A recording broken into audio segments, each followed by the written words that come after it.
কিছুক্ষণের মধ্যে আমাদের সকল শিক্ষার্থীরা ক্যাম্পাস থেকে চলে আসবেন এবং আমাদের এই অবস্থান কর্মসূচি আসলে এটি চলতেই থাকবে। আমাদের যে দাবি দেওয়া আছে সেই দাবি দেওয়া পূরণ না হওয়া পর্যন্ত আমরা এই জায়গা থেকে উঠবো না।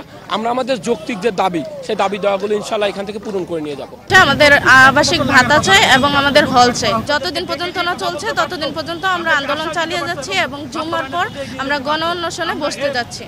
সরকারের পক্ষ থেকে এটা মেনেই নেওয়া হয় তাহলে তো এখানকার আন্দোলনের কোনো প্রয়োজন নেই। এবং ইতিপূর্বে বলেছে যে সমস্ত দাবিগুলো 3 দফা দাবি তাদের যদি মেনে নেওয়া হয় তাহলে তো 1 মিনিটের মধ্যে এটা খালি হয়ে যাবে। বান্ডেল থাকলে প্রতি সেনমানিতে টাকা বাঁচবে।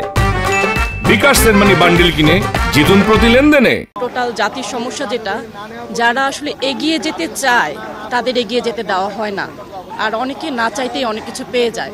তো আমাদের এই ছাত্ররা দেখেন আজকে 3 দিন ধরে রাজপথে আছে তাদের অধিকার আদায়ের জন্য।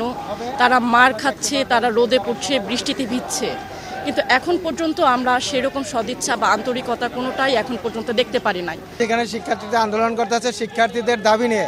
সেইখানে একজন শিক্ষক হিসাবে আমি এবং শিক্ষক সমিতির একজন সদস্য হিসাবে সেখানে বসে থাকতে পারি না। এই জন্য আমরা সংহতি প্রকাশ করছি, একসাথেই আমরা আন্দোলনের মধ্যে আছি।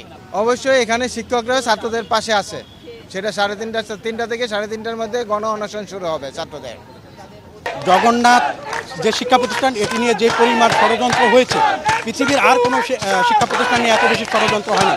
যখনই জগন্নাথকে ভালো একটি শিক্ষা প্রতিষ্ঠান হিসেবে গড়ে তোলার চেষ্টা করা হয়েছে তখনই ষড়যন্ত্র হয়েছে এবং বাধাগ্রস্ত করা হয়েছে।